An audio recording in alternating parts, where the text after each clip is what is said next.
Você provavelmente passou anos assistindo essa série torcendo para que o Alan ele desse a volta por cima, querendo que o Charlie talvez amadurecesse, querendo que o Jake ele fosse um pouquinho mais esperto. Mas e se essa série fosse uma armadilha filosófica e que todos nós caímos nessa armadilha sem perceber? Hoje a gente vai desconstruir 2 homens e meio usando 3 ideias que vão mudar a forma como você enxerga essa série. Você vai mudar a sua visão sobre sucesso, dinheiro e felicidade nesse vídeo. E spoiler, no final você vai discordar de mim.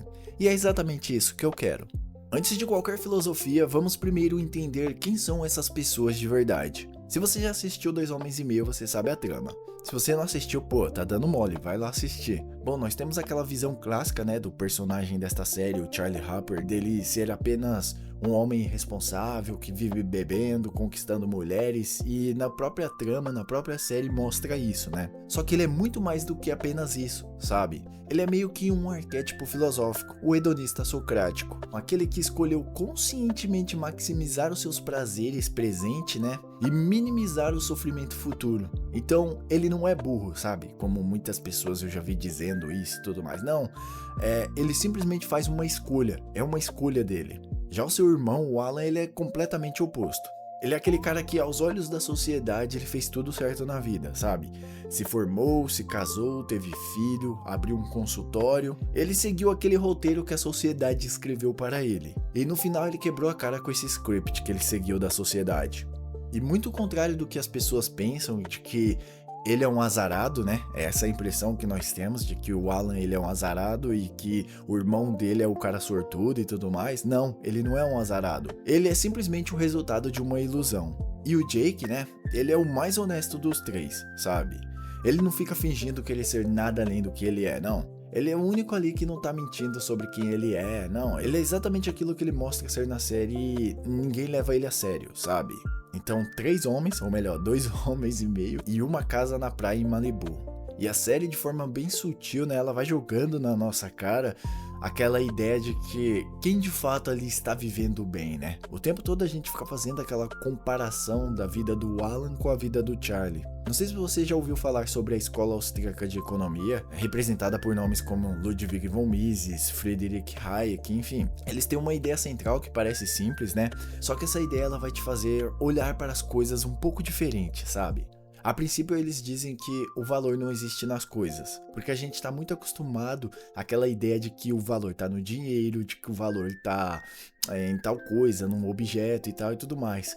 E esses economistas eles dizem que o valor ele existe em quem deseja, ou seja, eles dizem que o valor está no próprio desejo da pessoa. Isso tem um nome na escola austríaca, eles chamam de teoria do valor subjetivo. Na escola tradicional de economia, né, e o que você aprendeu na escola, eles dizem que existe uma ideia de que certas coisas têm um valor objetivo, sabe?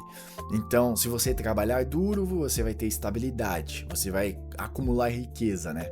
Então, a fórmula ela é conhecida. Você estuda, você trabalha, você poupa, você aposenta e vive feliz, sabe? Existe um script, um roteiro.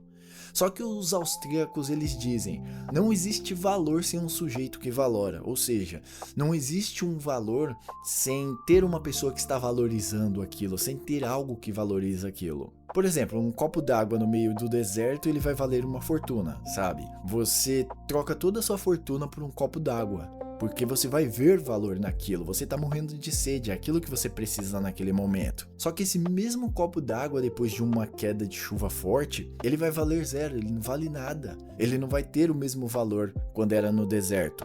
E perceba que o objeto é o mesmo, sabe? Um copo d'água. Só que o contexto e quem tá olhando para o copo d'água, é isso que muda tudo. Agora vamos voltar novamente para Malibu.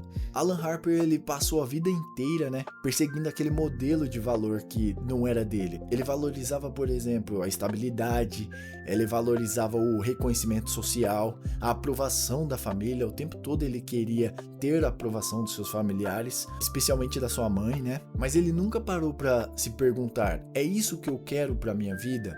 Ou as pessoas disseram que é o que eu deveria querer, sabe? Jogaram na minha mente que eu devo buscar essas coisas. E Mises chama isso de ação baseada em escala de valores emprestado. Você age, só que você age em direção a fins que não são seus. sabe?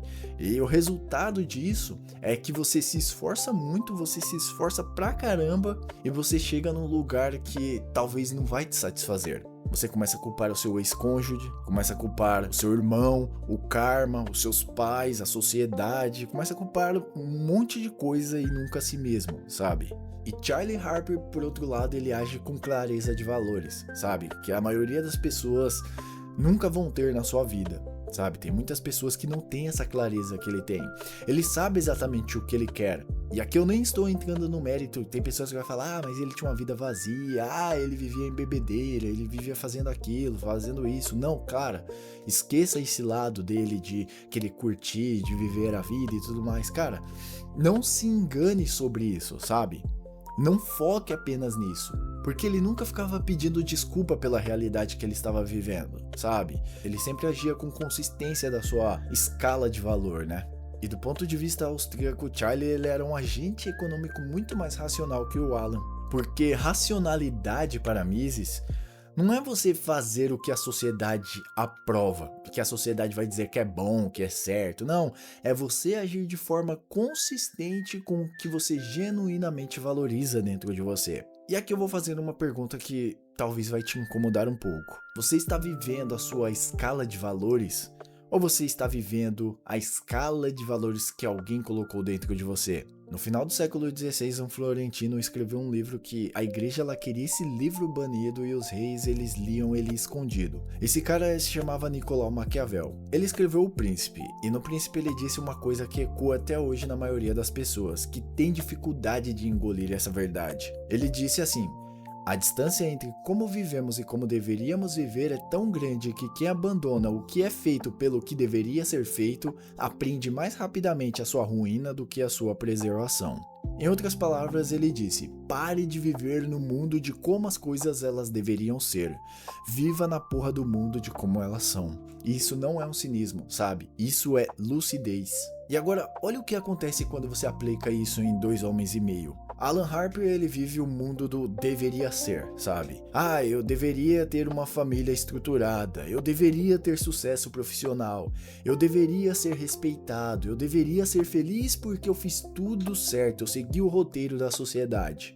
Então ele passa a série inteira negociando com uma realidade que não existe. E no fim ele acaba sofrendo porque a realidade real ela não coopera com o que você acha que deveria ser. Não. Já o seu irmão, o Charlie, ele vive no mundo do que é. Ele não se ilude com o fato que está ali presente. Ele sabe que ele é imperfeito, ele sabe que ele vai morrer, ele sabe que o amor é complicado, ele sabe que a família é disfuncional. Então ele não fica lutando contra isso, não. Ele navega dentro disso tudo. E Maquiavel ele não estava falando sobre ser mal, ele estava falando sobre ser lúcido. E a lucidez ela dói, especialmente quando você percebe que você passou anos da sua vida construindo uma vida baseada em expectativas que nunca foram suas. Só que a questão que Maquiavel coloca, e que a série ilustra tão bem sem querer, é que qual dos dois homens você prefere ser? O que vive na ilusão de como as coisas deveriam ser e vive sofrendo porque elas não são? Ou o que vive com as coisas como elas realmente são e ao menos sofre do seu jeito, com a sua verdade? Porque aqui está o grande paradoxo. O Alan ele é o personagem que deveria ser bem sucedido, né? Aquilo que aos olhos da sociedade ele deveria ser bem sucedido. E ele é o mais miserável da série. E Charlie ele é o personagem que não deveria ser feliz. Só que ele é o cara mais leve da série. E por que isso acontece? Porque a nossa definição coletiva de sucesso é uma construção social, não é uma lei da natureza. Pare e pense aqui comigo. O que significa o sucesso? Se você chegar em 100 pessoas e perguntar o que significa sucesso, você vai ter 100 respostas diferentes. Umas vão falar que sucesso é ter bastante dinheiro, outras vão falar que sucesso é ter uma família, outros vão falar que sucesso é reconhecimento, outras vão falar que é paz interior, outra é liberdade, legado, saúde, enfim. Se cada uma dessas pessoas ela tem uma lista diferente a respeito do sucesso, então não existe uma definição objetiva do sucesso. Existe apenas a sua definição de sucesso. E também existe o quanto você está vivendo de acordo com essa definição.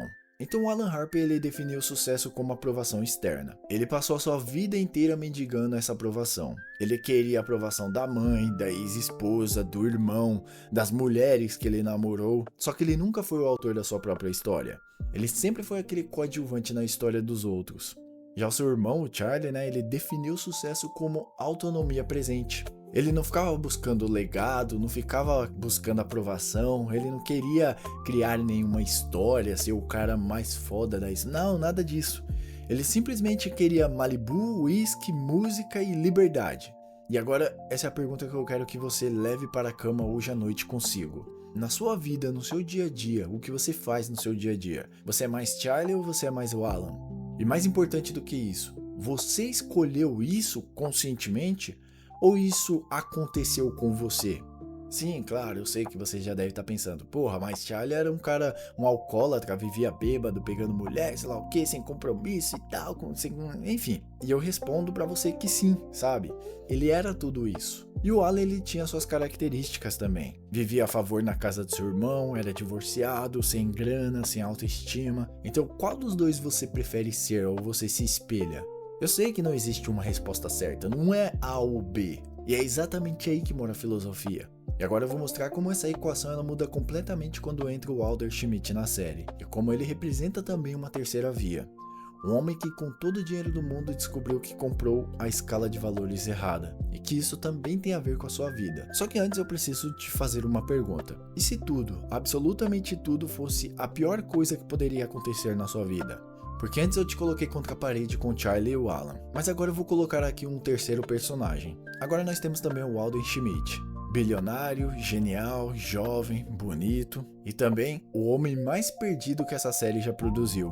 Porque o Walden ele fez algo que nenhum de nós conseguiu fazer, sabe? Ele eliminou completamente a variável de dinheiro na equação da felicidade. E ele descobriu que o problema nunca foi dinheiro. Então o Charlie, ele é aquele hedonista lúcido, sabe? Ele age em perfeita coerência com aquilo que ele valoriza. E Maquiavel ele aprovaria essa clareza dele. Os austríacos também aprovariam essa consistência dele. Só que o mundo e a sociedade condenariam essa atitude dele. Já o Alan, ele é aquele cara que terceirizou a sua escala de valores para a sociedade. Ele fez tudo certo na vida e chegou em lugar nenhum. Só que o mundo e a sociedade aprovaria o percurso dele, a forma como ele seguiu o roteiro, o script da sua vida. E ele próprio não conseguia se suportar. E lembra que eu te perguntei com quem você se identifica mais? A maioria das pessoas vão dizer, eu me identifico com Charlie e tal. Só que aqui está a armadilha que eu montei. Porque se você respondeu Charlie, você escolheu o personagem que morreu antes de descobrir que era possível mudar. Nunca foi testado de verdade. E se você escolheu o Alan, ao menos você teve a honestidade de admitir que está preso em uma história que não é sua. E claro, nenhuma das respostas elas são confortáveis. E era exatamente isso que eu queria. Só que agora entra o Walden na história. E ele vai complicar um pouco tudo isso. O Walden Schmidt ele chega na série com algo que nenhum personagem lhe tinha. Recursos ilimitados. E isso é muito importante do ponto de vista filosófico, porque ele vai eliminar uma desculpa que as pessoas adoram usar. A maioria de nós não somos felizes porque não temos dinheiro suficiente, sabe? Se eu tivesse mais dinheiro, eu seria assim, assim, assado. E o Alden, ele tinha dinheiro e recursos infinitos. Claro, eu sei que aqui é uma ficção e tudo mais, mas é um espelho da nossa realidade. E aqui entra um dos conceitos mais poderosos da escola austríaca, a ideia de utilidade marginal decrescente. Vamos colocar aqui numa linguagem mais simples. O primeiro milhão que você conseguir, ele vai mudar a sua vida. O 10º milhão que você conseguir, ele já não muda muita coisa. E o 100º milhão que você conseguir pode até piorar a sua vida. Não porque o dinheiro ele seja ruim, mas porque a partir de um certo ponto esse dinheiro ele vai parar de resolver problemas reais na sua vida e ele vai começar a revelar problemas que o dinheiro ele nunca pode resolver. E o Alden ele descobriu isso da pior forma. Ele conseguiu comprando a empresa certa, a casa certa, conquistando aquela mulher certa, segundo os critérios que o mundo definiu para ele, e ele percebeu que cada conquista dessa deixava um vazio maior no seu interior. E isso tem um nome na filosofia existencial. Viktor Frankl chamou isso de vácuo existencial. A sensação de que você chegou no lugar onde queria chegar e lá estava o vazio. Mas tem também um outro nome muito mais antigo. Os gregos chamavam de aporia. O estado de não saber mais para onde ir, mesmo tendo todos os recursos para ir em qualquer lugar. E é exatamente ali que o Alden ele vive nos primeiros episódios. Ele não é um personagem rico e feliz. Ele é um personagem rico que descobre em tempo real que riqueza é condição necessária, mas não suficiente para uma vida boa. E isso é uma das ideias mais importantes que qualquer ser humano pode compreender. E a série passa isso de forma cômica, claro, com piadas de situação, enfim. Só que ela nunca grita, atenção, ó, isso aqui é filosofia pura.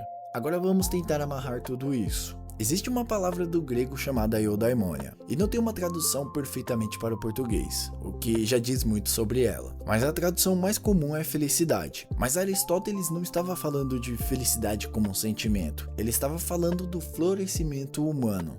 Ou seja, a ideia de que cada ser humano ele tem uma natureza. E viver bem significa desenvolver essa natureza ao máximo. Não é prazer, não é aprovação, não é dinheiro. É tornar-se a versão mais completa do que você tem potencial de ser.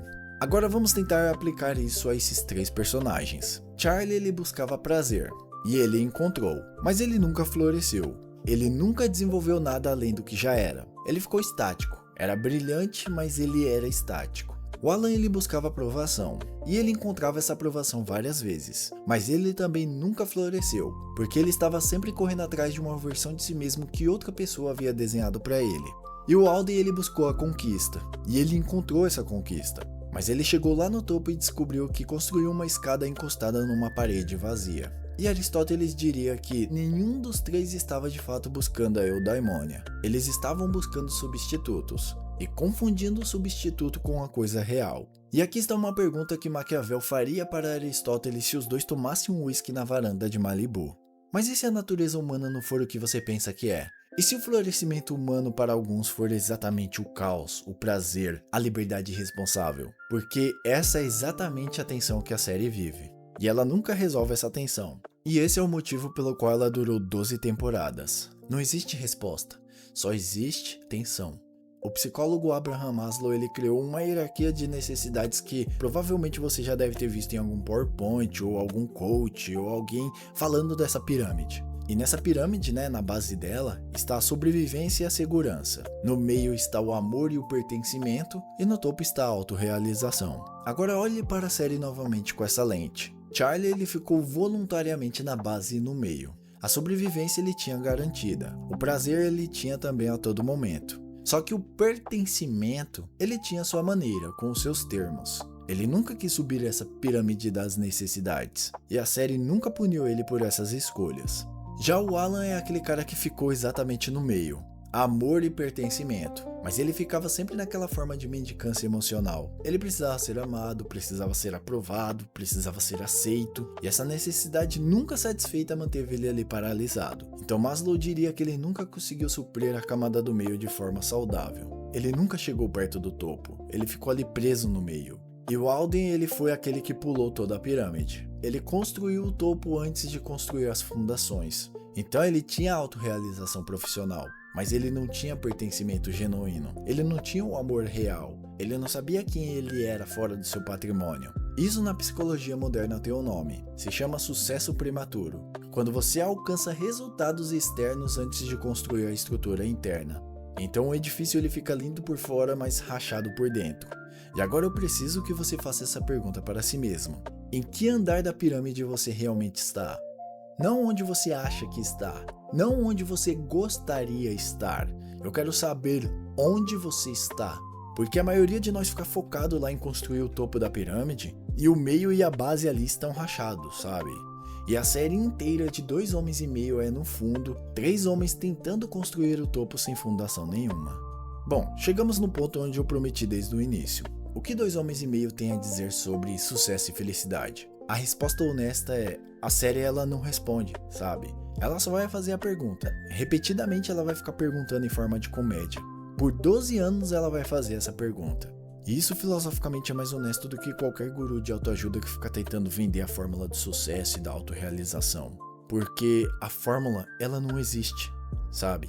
O que existe, e os austríacos, Maquiavel, Aristóteles, Maslow, todos eles concordariam com isso, é que cada um à sua maneira é um processo. Primeiro você precisa saber o que você genuinamente valoriza, não o que disseram para você valorizar. Não o que faz sentido lá no papel, não, o que você, quando está sozinho e honesto consigo mesmo, de fato quer. O segundo é ter a lucidez maquiavélica de enxergar o mundo como ele é, sabe? E não tentar enxergar o mundo como você gostaria que fosse. Sem ficar catastrofizando o mundo, não. Só ver o mundo como ele é, sabe? E o terceiro e por último é agir da forma consistente com seus valores reais, mesmo que pareça ser errado para o mundo lá fora e para as pessoas. Então, Charlie ele fazia o primeiro e o terceiro, mas ele falhava miseravelmente no segundo, porque ele nunca quis enxergar as consequências reais das suas escolhas. Já o Alan ele fazia o segundo às vezes, mas ele falhava no primeiro, porque ele nunca soube o que ele queria de verdade. E o Alden ele sabia fazer o segundo, ele sabia também fazer o terceiro, mas ele nunca fez o primeiro de verdade. Ele sempre definiu seus valores em função ao que o mercado, o que as mulheres, o que a sociedade esperavam dele.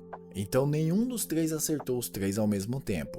E talvez seja exatamente isso que faz a série ser um espelho sobre nós. Tem uma frase que diz assim: a maioria dos homens morrem aos 25 anos e é enterrado aos 75. 2 Homens e Meio é uma série sobre 3 homens que, cada um à sua maneira, tentaram não morrer antes da hora. Charlie escolheu viver intensamente, e ele pagou o preço por isso. O Alan escolheu viver com segurança, e pagou o preço também por isso. E o Alden, ele escolheu comprar a vida, e descobriu que a vida ela não se compra. E você? Qual é a escolha que você vai fazer? Não a que você vive contando para o seu chefe, para os seus amigos e para a sua família. A vida real, aquela que acontece nas suas decisões silenciosas, todos os dias, quando ninguém está olhando. Essa é a pergunta que 2 Homens e Meio faz há 12 temporadas sem nunca verbalizar. E é a pergunta que eu deixo para vocês responderem aqui nos comentários. Se você fosse um personagem dessa série, o que você faria?